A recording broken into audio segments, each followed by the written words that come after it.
शेर घायल है लेकिन दहाड़ेगा जरूर। आप लोगन का दुआ आशीर्वाद हो कि हाथ पे लगल जरूर, लेकिन डॉक्टर देखलन तो कलन कि जो हिसाब से बारूद जलावला, अगर मांस तक अंदर तक चोट गल हो तो बहुत कुछ हो सकत रहल, लेकिन ऊपर का जो चमड़ा का पहला परत हो वही जलल हो। और धीरे धीरे अब आप लोगन के आशीर्वाद से ठीक भी होत हो। कहू दादा सुरती ठोकत हम सोचली हमरे बात पे ताली बजावा लगना। तो अब धीरे धीरे आराम भी होत हो, जो डैमेज चमड़ा हो वो निकलत हो, और आप लोगन के आशीर्वाद रही तो बहुत जल्दी फिर सही भी हो जाई।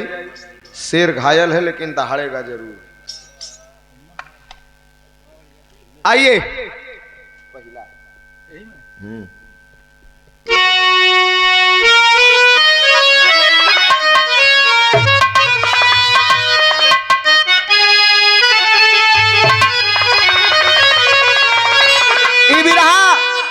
आप लोगन के बिरहा में कांड कभी आनंद आ जाई, कहानी कभी आनंद आ जाई, और इतिहास से बात भी मिल जाई। आज के 35-40 साल पहले हमरे गुरुजी गावत रहलन, आदरणीय गुरुजी लिखले भी हुवन, और आज भी गाना का लहर हो। तनी से मन गायकी कभी आनंद लिया लोगन, कहानी कभी। आइए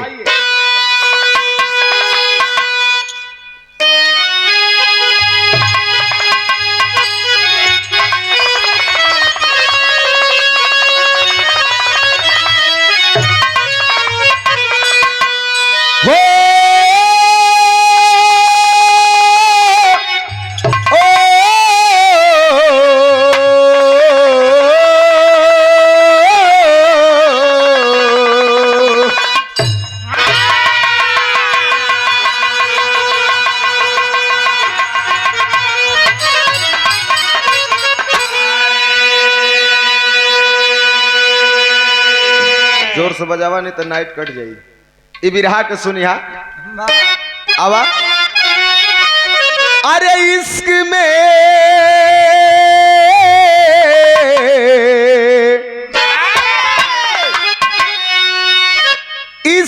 में जिंदगी का लुटा करवा,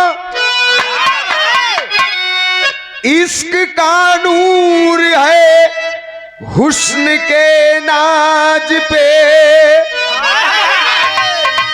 इश्क सोला भी है, इश्क दरिया भी है,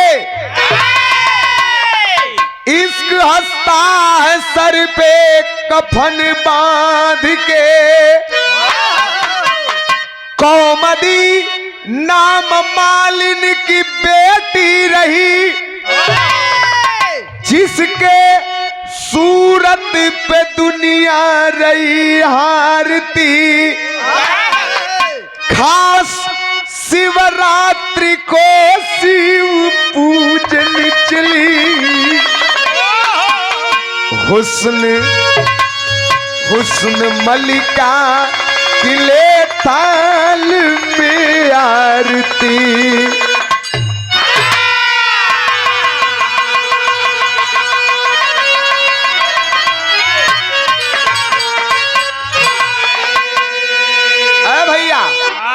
कहा गया है, ई कहावत हो, पुरनिया दादा लोगन कहले हुवन कि नींद न जाने टूटी खाट, भूख न जाने जूठी भात, इश्क न जाने जात कुजात। प्यार ऐसन चीज हो वो कुछो ना देखत, हो गयल, जैसे हो गयल तो हो गयल। अब प्यार जीवन में एक बार होला, अब बार बार अगर आदमी कहे कि हमके प्यार हो जाए तो प्यार ना हो, वो हवस है। जैसे हमरे बड़का बाबू इमामी के भी देख ली हैं तो इनके प्यार हो जाई, सड़वाइन के देख ली हैं तब वो प्यार हो जाई। और रोड पे चलत हुन देख लेलन अपने उम्र का जोड़ी पाड़ी, देखा माली, तब वो इनके प्यार बहुत होला। इनके प्यार बहुत होला, इनके बार बार में कामदेव महाराज स्थापित हुए।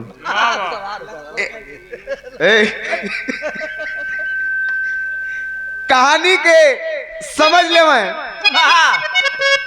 लखनऊ का नवाब उमर फारूक शाह, उनके दरबार में एक माली रहलन। उ माली का एक बिटिया रहे जेकर नाम रहल कौमदी। कौमदी गरीब जरूर रहल, लेकिन भगवान ओके फुर्सत से बनौले रहलन। देखा कहल कोई बतौले रहल कि भगवान के आदमी बनावे में 6 घंटा लगल। 6 घंटा में एक ठे पुरुष बना देलन भगवान, गढ़ देहलन। अब मेहरारू के बनावे के भयल तो 6 दिन लगल। काहे इतना ज्यादा हो गल हो?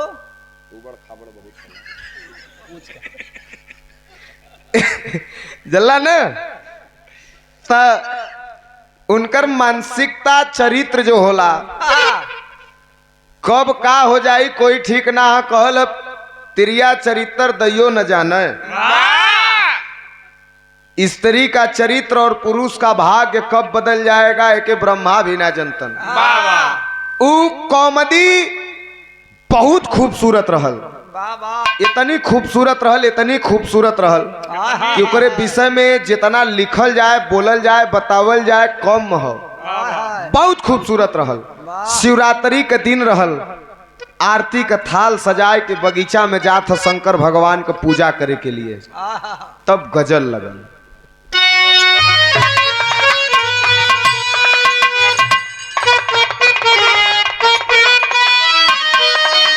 लाइन बड़ा बढ़िया हो। ई लाइन हमारे भाइयों बदे समर्पित है।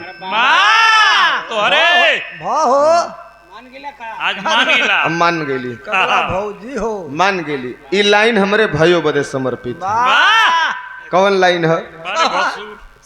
देखा शेषमणि चचा भयो भसुर का बिरहा करौले हुआ।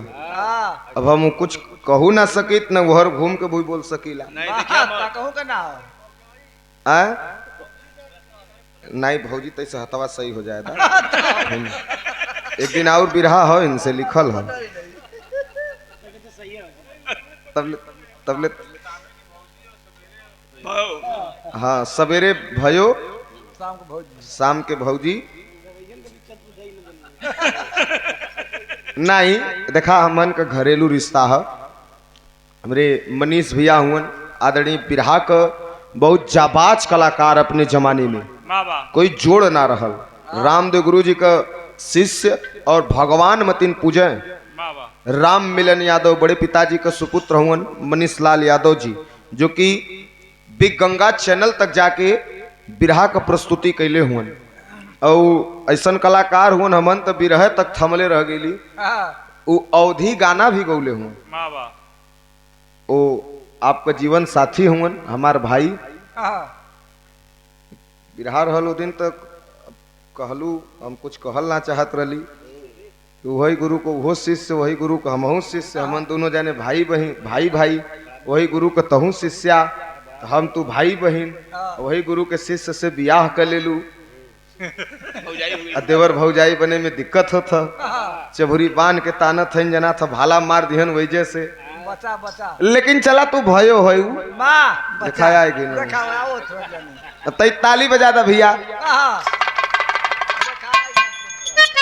आवा मनीष, ए मनीष भैया आवा। छोट हुआ ना, छोट हुआ ना, देख ला लोगन। ब्रह्मा जी भी उतर के ना कह सकल कि छोट हुआ।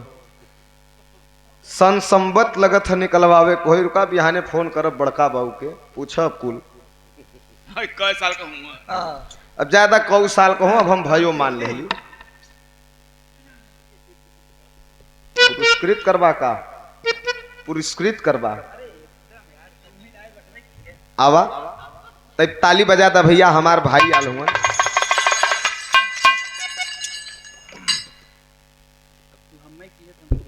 जिया दूधो नहा पुतो फला, साल भर में दूध ठे हो वाला। अब बड़ हो के का आशीर्वाद देवी है देव ना। दूधो नहा पुतो गलत कहली है हाँ, दूध को जोड़ा होता गंगा नहाए ले बाटा तो आशीर्वाद तहु नहा भगवान करे हम गंगा नहली तू गंगा जमुना सरस्वती तीनों नहा हाँ 8 साल में 8-10 ठे जवन है कि तोहरे संतान हो जाए खूब तू लोगन का सेवा करें जल्ला ना पतो उतारा जितना लड़का रहे कुलहिन में बिरहा हमन गावे के चपके अब पतो यहाँ घरे पे सेवा भी करिए घरे जाई लड़का को ऐसे देखिहन तब न कहिए बड़का बाबू अइलन बड़का बाबू अइलन। अगर हम बुलाओ ने तो पहुंच न पाएगा सबसे बड़ी समस्या ही है। पहुँचब अरे पीछे उठा के देखा ना कहाँ पहुंचे पीछे वाले पे मट्टी डाला भाई आप बैठा आप सम्मानित आदमी हैं माला दीजिए भाई का सम्मान करें पहले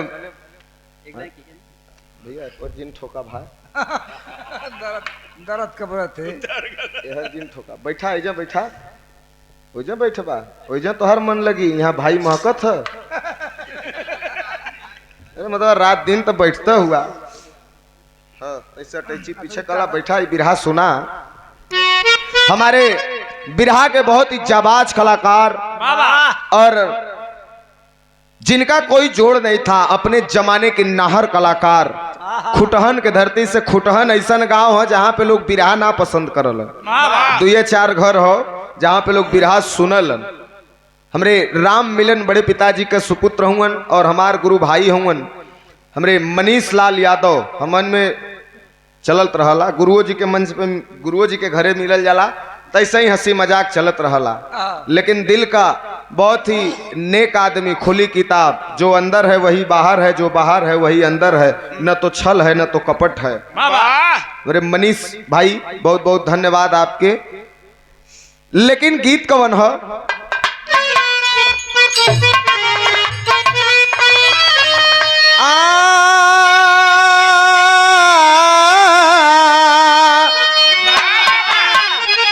अरे मोहब्बत तीन से हरगिज न करनी चाहिए हकीमों से वकीलों से हसीनों की अदाओं से। मछली शहर में मस्जिद है बिहाने धय लिया लोगन अब तोहार भरी के 400 में टेट सेट कैले ही मुगल सरा का तो मनो का सेटा जान लिया है ना कवन गीत था अरे जो अपनी खुशी से अरे मुझे आप गम दे जो अपनी खुशी से मुझे आप गम दे ये नजरे करम आपकी कम न होगी जो अपनी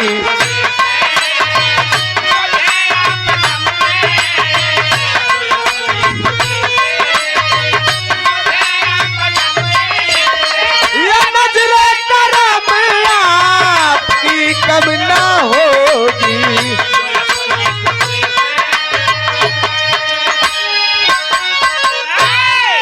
लेकिन भाव हो का अरे कमी और बुराई एक अंगुरी दूसरे के दिखाईबा तो बाकी अंगुरी तोहं दिखावत है दूसरे का जेबा में झांके से पहले अपनहु जेबा में झांकला कुछ हो कि नहीं है। कमी और बुराई किसमें नहीं है दूसरों की कमी मत दिखिए अरे कमी और बुराई अरे सभी में भरी है अरे बिना तो कमी का कोई आदमी नहीं है।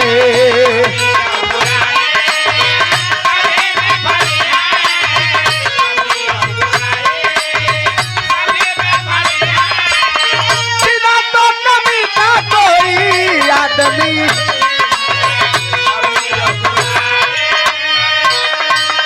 गगन में कमी है जमी में कमी है गगन में कमी है जमी में कमी है खुदा की कसम यहाँ सभी में कमी है।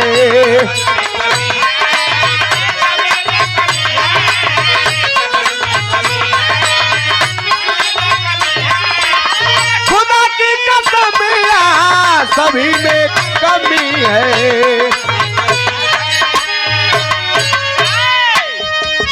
कहा और बन कहा से शिव पूजन को वही गुलवदन ला ला ला ला ला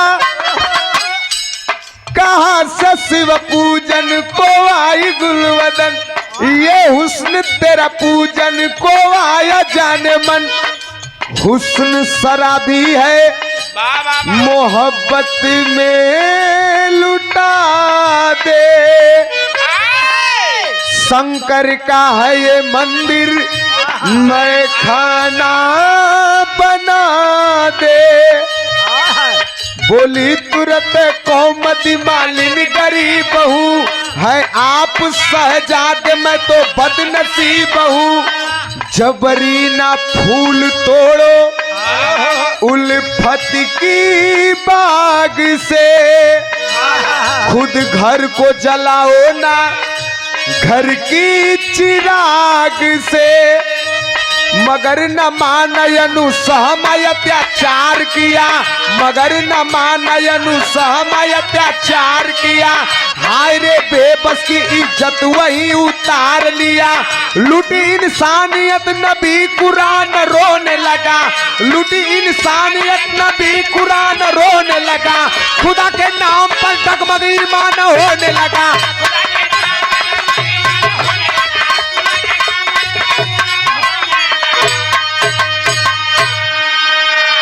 ए भैया बगीचा में कौमदी जात है पूजा करे के लिए भैया कम न हो है ऊपर वाला कम हो गल पूजा करे के लिए जात है अब उमर फारूक शाह का बेटा अनुसहमा भैया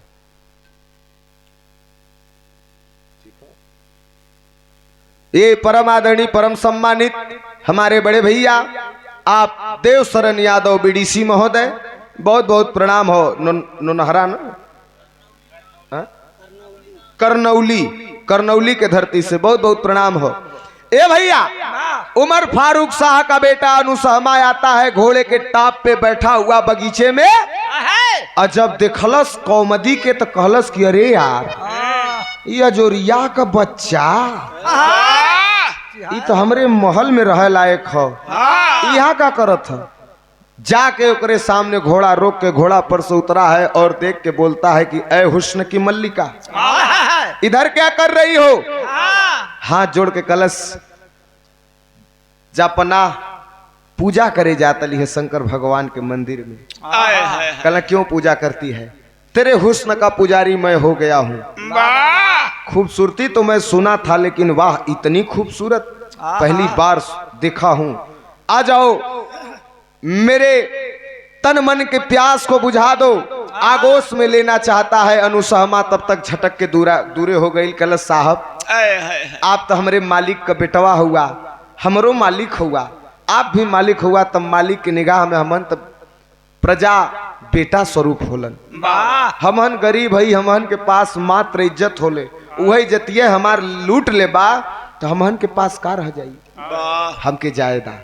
लेकिन नहीं मानता है जबरदस्ती पकड़ के वहीं शंकर भगवान के मंदिर के सामने थाली फेंक देता है और मंदिर के ठीक सामने उस लड़की की इज्जत को तार तार कर देता है उसके बाद उठल घोड़ा पे बैठना चल गिला महल में वो लड़की फटल चिथल कपड़ा में अपने आप के देख के रोवत है बाबूजी हमार बड़ा प्यार से पललन इज्जत हमहन का सब बा इज्जतिया आज हमार चल गई आय के घरे रोवा लगल कि बाबूजी हम अब ना जिया कुआं में कूद के अपन जान दे दे बाबूजी से सारी बात बतौलन और बाप देखा बाप होए तो ऐसन अपने बेटी के समझावत हुवन कि ना बेटी जान मत दा हमारे एक ठे बात सुना कितना बढ़िया उदाहरण परथोक देहलस उ बाप गीत कवन है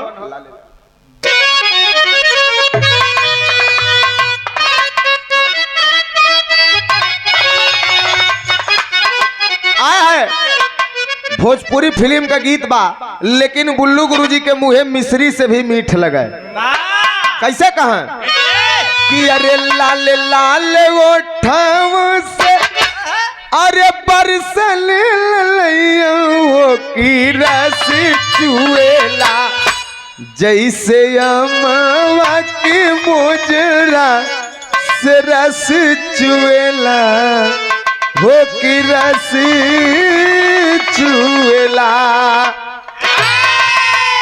उ बाबू समझावत हुआ का अरे देलू काहे जान आज अरे देलू काहे जान आज बाबू समझावे हो दुलारी बिटिया हो दुलारी बिटिया ई गरीबिया कुल करावे हो दुलारी बिटिया हो दुलारी बिटिया।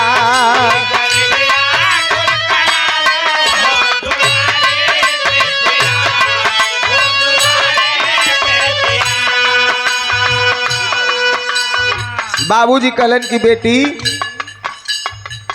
ई हमहन गरीब है, हमहन के गरीबी का गलती है। एक बात सुना का फूल भवरा चुमेला फूल भवरा चुमेला या सुदिना काला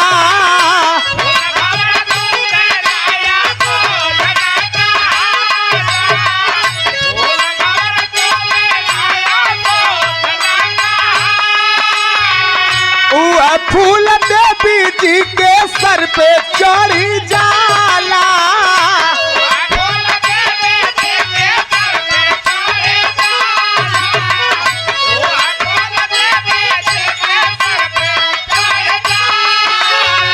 हो सर पे चढ़ी जाला आवेला खुशबू आवेला खुशबू फरक नहीं आवे हो दुलारी बेटी। ए भैया बाबूजी कहलन की ए बेटी जब फूल खिलेला खिले के पहले कली होला उस समय भंवरा आवाला फूल पे बैठला ओकर रस चूसेला फिर उड़ जाला लेकिन वो फूल अशुद्ध ना कहात वो फूल तोड़ के देवी माई के चरण में चढ़ावल जाला पूजा होला वो शुद्ध है। गैया दूहे के पहले बछवा जाए के पहले बाट धैले वाला तो दूध जूठा हो गयल ना मत रो तुम्हारी कोई गलती नहीं है लेकिन उमर फारूक शाह के दरबार में दूध का दूध और पानी का पानी होता है। मेरी बात सुनो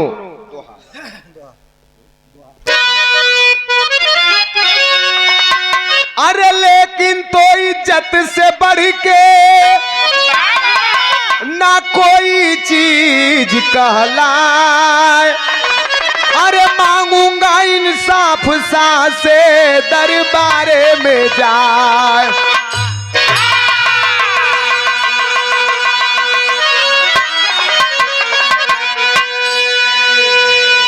कलन सब हो लेकिन बेटी इज्जत से बढ़ियार कुछ हो ना हो।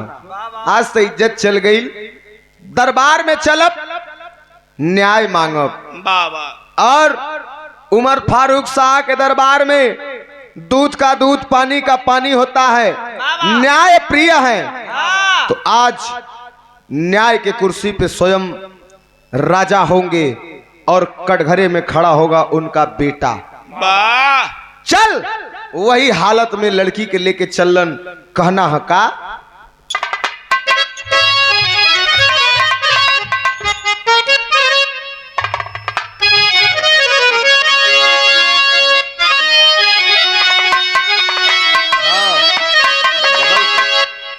अरे तमाली पहुंचा साह के समनवा अखिया बरसले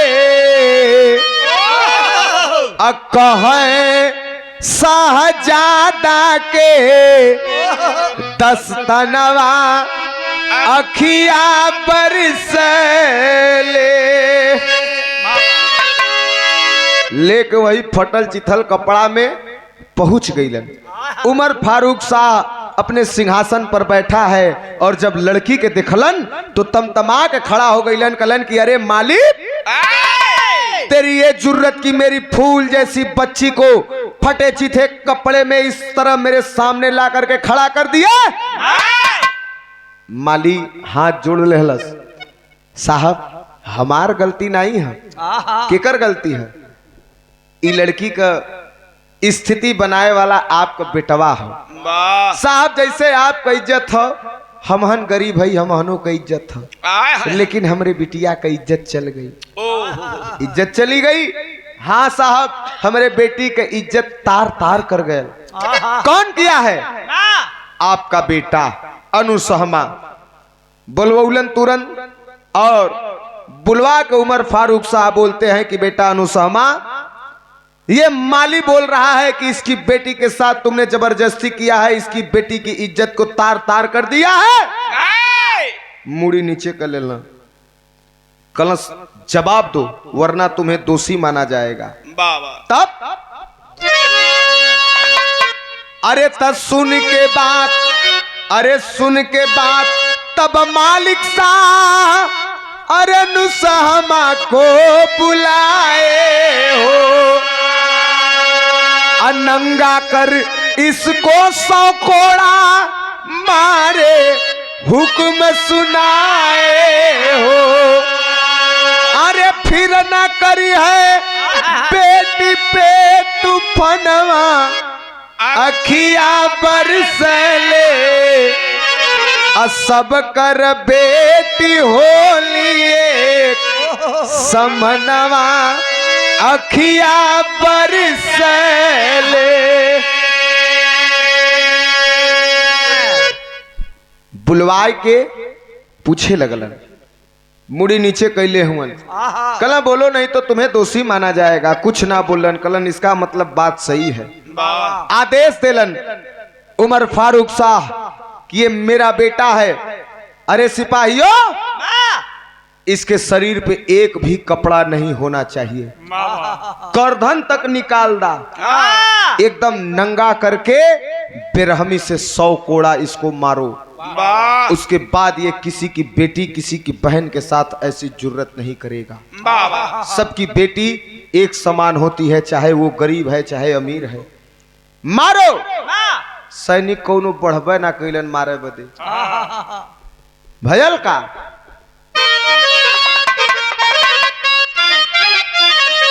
कि मगर कोई कोड़ा मारन को हुआ नहीं तैयार।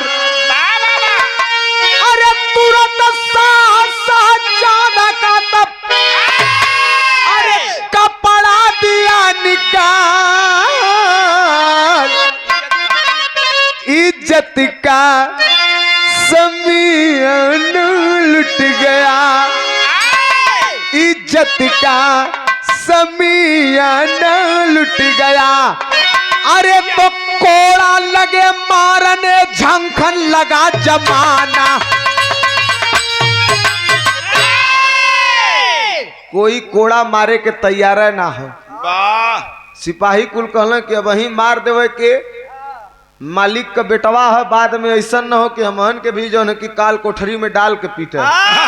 ज्यादा भैया वो अपन समझे, कोई मारे के तैयार ना हो, इशारा कहला मारो, कहला साहब आपका बेटवा हुआ कैसे। कोई मारे के जब ना तैयार भल तो तुरंत उमर फारूक साहब अपने सिंहासन से उठता है और जबरदस्ती अपने बेटे का सारा कपड़ा निकाल देता है और उठा लेता है कोड़ा और सटासट कोड़ा चलाना शुरू किया।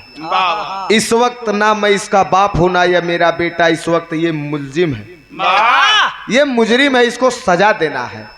कितना कोड़ा मरले रहना। अरे तो सा हमारा 30 कोड़ा बेहस रहा इंसान। अरे रोके सजादा का अब्बा खता हो मात। 30 कोड़ा मरला। भैया भैया भैया भैया कपड़ा निकाल के सटासट कोड़ा लगलन बरसावे। 30 कोड़ा देही पे गिरल। तब तक अनुसहमा बोल पड़ल के रे अब्बा जान हाय हाय हाय मत मारिए, गलती हो गई, मेरे अपराध को क्षमा करिए, माफ कर दीजिए, हमें गुस्ताखी माफ हो अब्बा जान। लेकिन शाह एक भी नहीं सुन रहा है।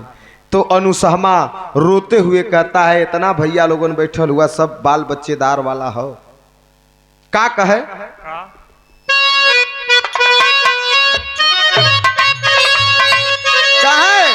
कि मेरे बाबा तू कोड़ा अरे चलाओ नहीं हो,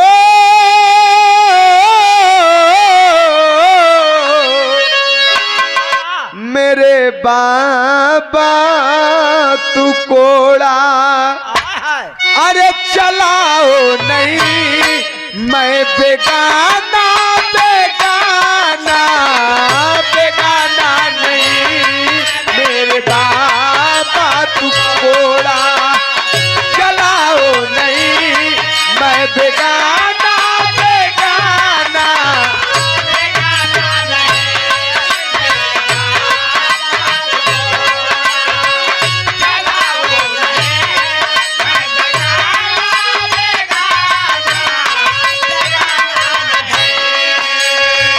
अब्बा जान आपका बेटा हूं, कोई बेगाना नहीं हूं, कोड़ा रोक दीजिए।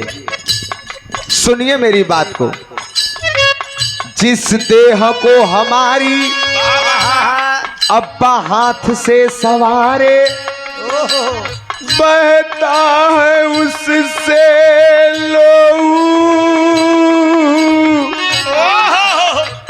कोड़े के दर्द के मारे सूखती है जुबान मेरी, अरे सूखती है जुबान मेरी,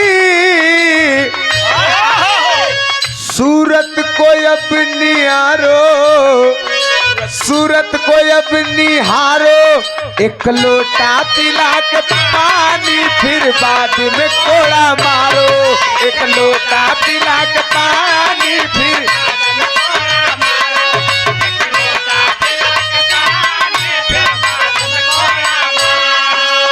ओहो, इतना भैया हुआ अगर अपन जन्मल बेटवा अगर ऐसे कह दे, कौन ऐसन कट करेजा बाप मतारी रही हैं कि करेजा न पसी जी।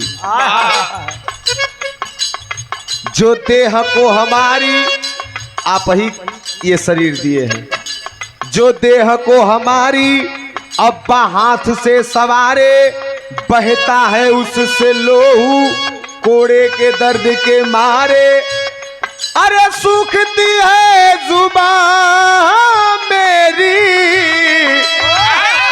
सूरत को अब निहारो, सूरत को अब निहारो, एक लोटा पिला के पानी फिर बाद में कोड़ा मारो, एक लोटा पिला के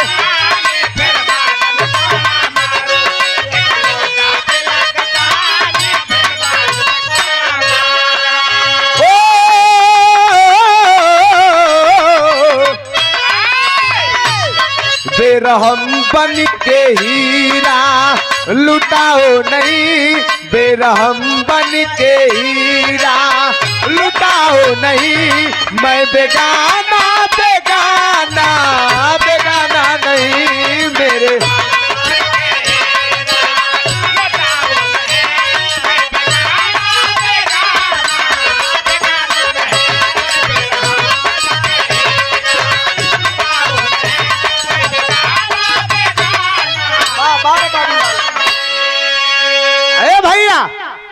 कहे कि इस शरीर आपका देवल है, आपका देवल जिंदगी है, मत मारिए अब्बा जान।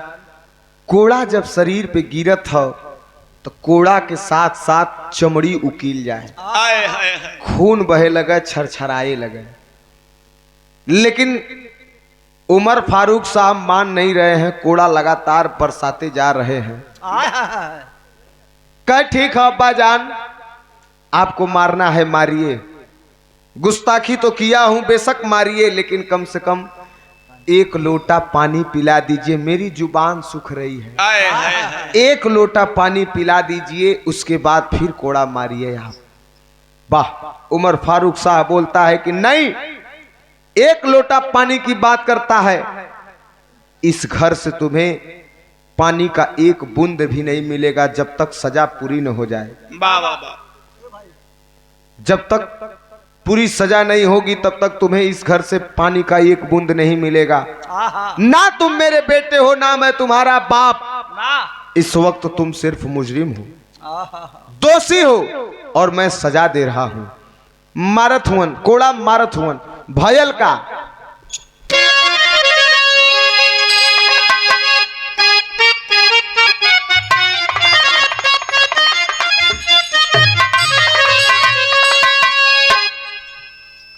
मनीष भैया कहाँ गिना है? गाड़ी में। गाड़ी में चला, अगर जागत हुई है तो सुनी है। देखा ये आल्हा ऊ है, ये हमरे मनीष भैया के पापा गाँव है, बड़का बाबू के जमाने वाली ऊ लोगन गावत रहे। कैसे भोरहरियो में गावत हुआ, कांड हास रस वीर रस चाहे जेमन जौन गावत हुआ। इकुल आल्हा बोले बदे सरवा बड़ा पावर लगावे के होला। अवा अरे तड़पले मछरिया भैया जैसे बिना पनिया,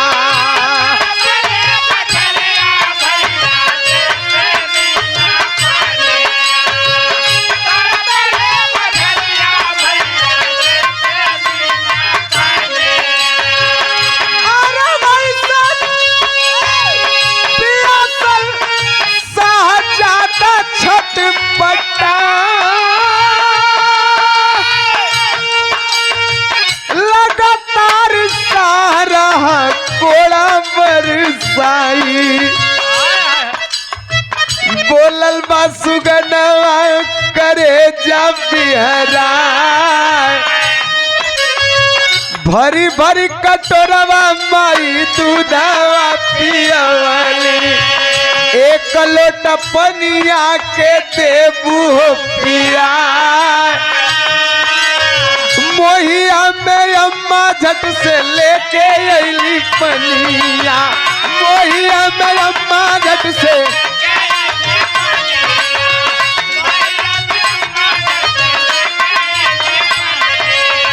साह फटकार दिया उनके भगा,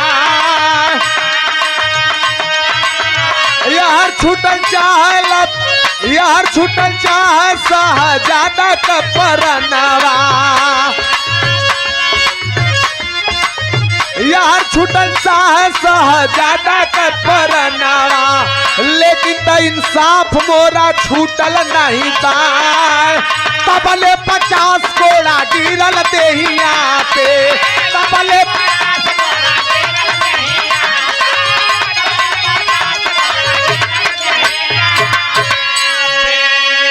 जैसे पानी में से मछली निकाल के जमीन पे रख दा, मछली तड़पे छतियाए, वही तरह शहजादा तड़प रहा है पानी के लिए। कह रहा है अब्बा जान मेरी हलक सूख रही है, मुझे पानी पिला दीजिए वरना मैं मर जाऊंगा, इंतकाल हो जाएगा मेरा। माई बगल में खड़ा रहलीन, माई से कहलन कि माई बचपन से लेकर के अब तक भर भर कटोरा का दूध पियावेलू, जबले दूध ना पियो तू तबले सुततू ना, बेटवा पियासल है एक लोटा पानी ना पिएबू। अब्बा जान तो बहुत नाराज हुआ, ना पियावत हुन, कम से कम तो ही पियादा। पुत्र मोह में माता, देखा माई तो माइये हैं, कहल कि माई का जियरा गाई अब पुतवा का जियरा कसाई। माई अब मेहरारू में यह अंतर है, माई जब देखी तब अपने बेटवा का पेट देखी कि हमारा लड़का खैले है कि ना।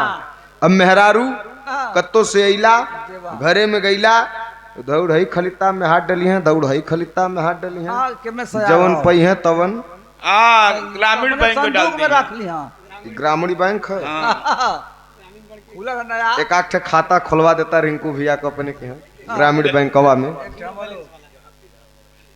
अच्छा ये परम आदरणीय आप सुरेश मणि यादव रही चंदा की धरती से 101 रुपया। बहुत बहुत प्रणाम हो आपके उपस्थित जनता का प्रणाम। आशीर्वाद की इच्छा ता जिंदगी रहे।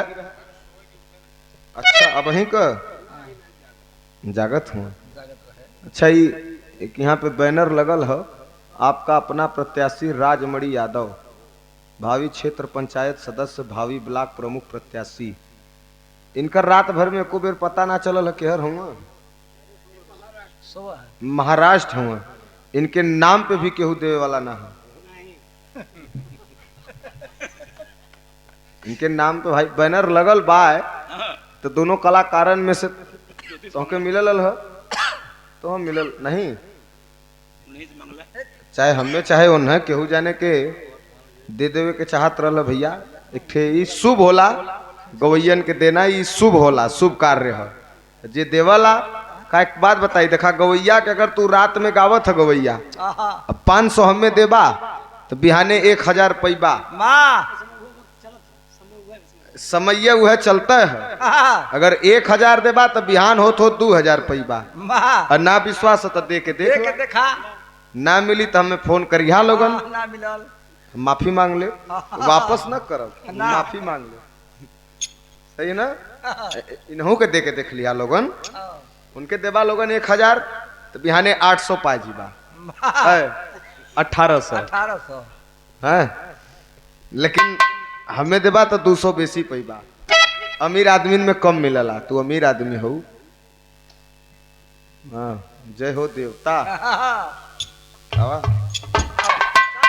भैया मतारी मोह में पुत्र मोह में गईलिन, झटाक से एक लोटा उठौलिन, 1 लोटा पानी भरलिन, लेके दौड़ल दौड़ल अलिन बेटवा के पियावे खातिर। लेकिन तब तक गुस्सा में आंख तरेर के देखलन उमर फारूक शाह और बोलते हैं कि अरे बेगम जान, क्या तुम्हें हमारे घर का उसूल नहीं पता है? हमारे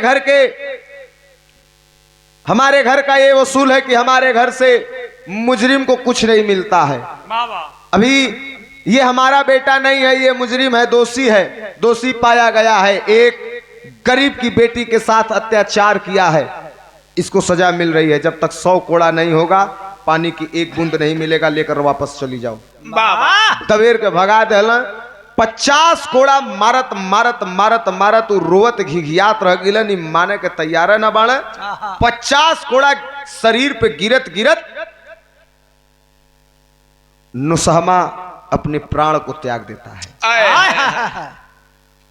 इस दुनिया से अलविदा हो जाता है। जब अलविदा हो गईलन, लोग कहलन कि साहब ई तो गुजर गईलन, आपका इकलौता चिराग रहलन, ई मर गईलन। अब कहलन कि हाँ यार मरा है, लेकिन 50 कोड़ा वहीं बाकी है। 50 कोड़ा खाते खाते ये दम तोड़ दिया। तो एक काम करो, का कहलन?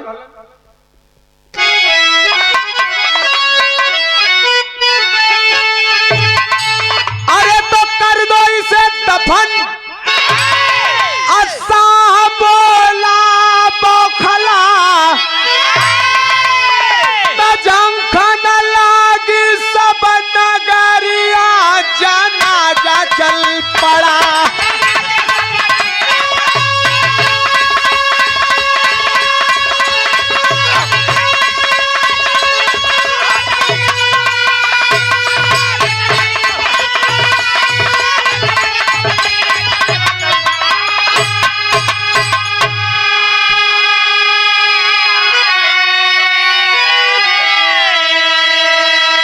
कर दो इसे दफन, साह बोला बौखला, झंखन लागी सब नगरिया, जनाजा चल पड़ा।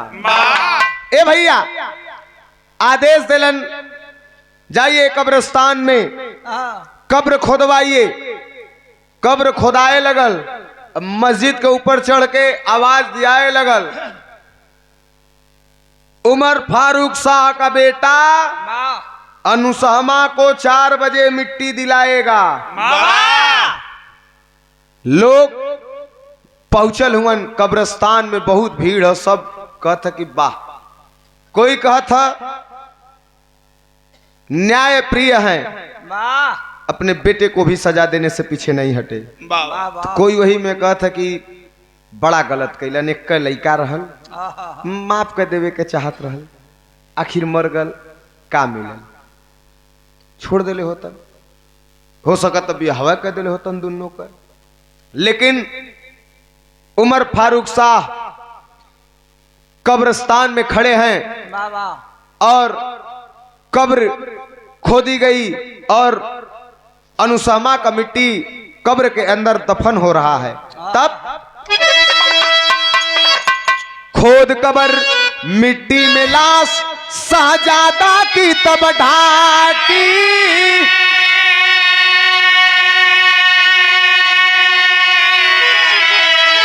कहसा 50 कोड़ा सजा अभी है बाकी, तुम्हारा बेटा के कबरिया जनाजा चल पड़ा।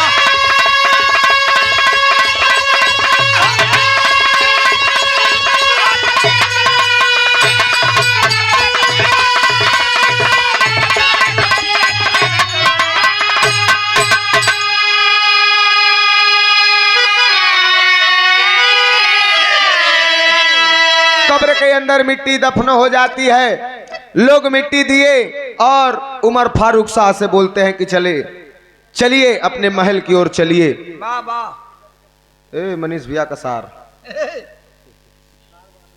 है ना, अब वह बचल है ना, ठीक है। तो अगर बहनोई हुआ चाहे सार हुआ, हाँ इनमुआ देबा वही बजाओ थो ना हैं वही का हवा साले साहब आइए। तेरी बहन की टीरी रीरी हमन के जानत हुआ गाड़ी के उनसे का पूछेबा, हम बता, हम बड़ा भाई है, हम जौन कहब तवन होई। हाँ हाँ का मान ले कि तू सार हुआ, मान ले ली भैया, तेरी बहन की टीरी रीरी पू। हाँ रुका पारी आवे द, भागेंगे गाड़ी में हम। ए भैया हमन में सार बहनोई का न चली, भाई भाई के चली, ठीक ना। हैं? अपन बात कह ले ली, अब ओकरे बाद अब भाई बना ले ली। जब तक हाथ खराब हो तब तक आगे पीछे होत रहो। सही है भाई, भाई तू लोगन के क्षेत्र में मारा मरुजा कर ले बात का करो, दादा हाथ लेके कहाँ जाए हम। हाँ बतावा, इसे लोगन बिरहा जगत में हमार 2-3 ठे लेडीज ऐसा नहीं कि जिनसे हम हंसी मजाक भी करीला और बहुत अच्छा बात व्यवहार भी हो। जला एक ठे तो ये नहीं है, शिवरात्रि के हमें गावे के रहल, उस दिन जाए के रहल, देखा कब बात अब तो हाँ डल्ला इका दल हलावा पर छाई माला सुंदर पुष्पहार और बहुत रुपया का पुरस्कार है। हाँ अब वही कौन समझली।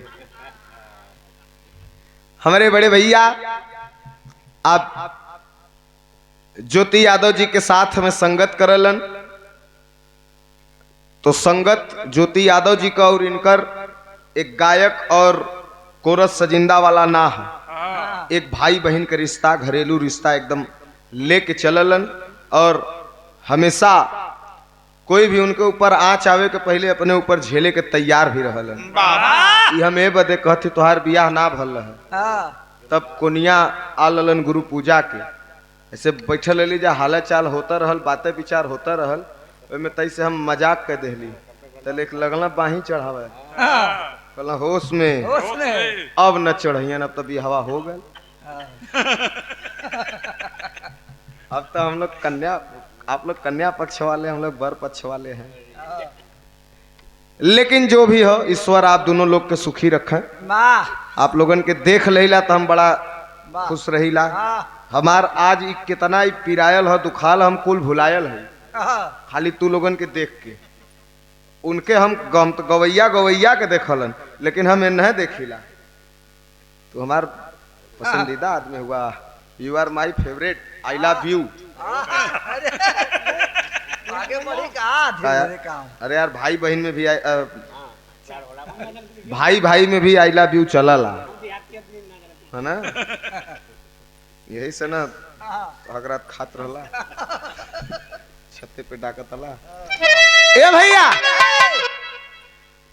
लोग कहले कि चलिए चला जाए, लेकिन उमर फारूक साहब बोलते हैं कि अभी 50 कोड़ा बाकी है सजा, बाबा और 50 कोड़ा मंगाते हैं अपने बेटे के कब्र पे गिन करके। 50 कोड़ा मारने के बाद कब्र से लिपट के रोने लगते हैं, बोलते हैं कि अब तू मेरा बेटा हो गया, अब तू मुजरिम नहीं है। आए हैं जिंदा था तो 50 कोड़ा बर्दाश्त किया, और 50 कोड़ा तेरे कब्र पे मारा, टोटल 100 कोड़ा हो गया। 100 कोड़े की सजा सुनाई थी मैंने, सजा पूरी हुई, अब तू मेरा बेटा है।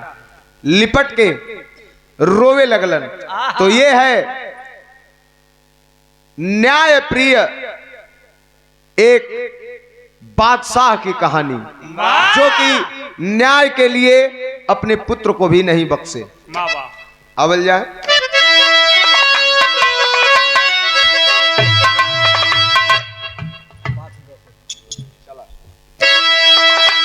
गुरु बिहारी, गुरु गणेश, गुरु रामलाल मुरबाका, स्वर्ग से चंद्रिका, कवि बच्चन का विजय पताका। इज्जत का समियाना लुट गया, परमद प्यार लाल विजयी का नया तराना। इज्जत का समियाना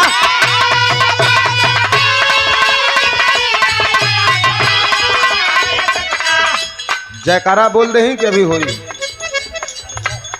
होई हर से हम लोग मनबा नहीं, मनवैया ना है। अरे ले जाएंगे दिल वाले दुल्हनिया ले जाएंगे।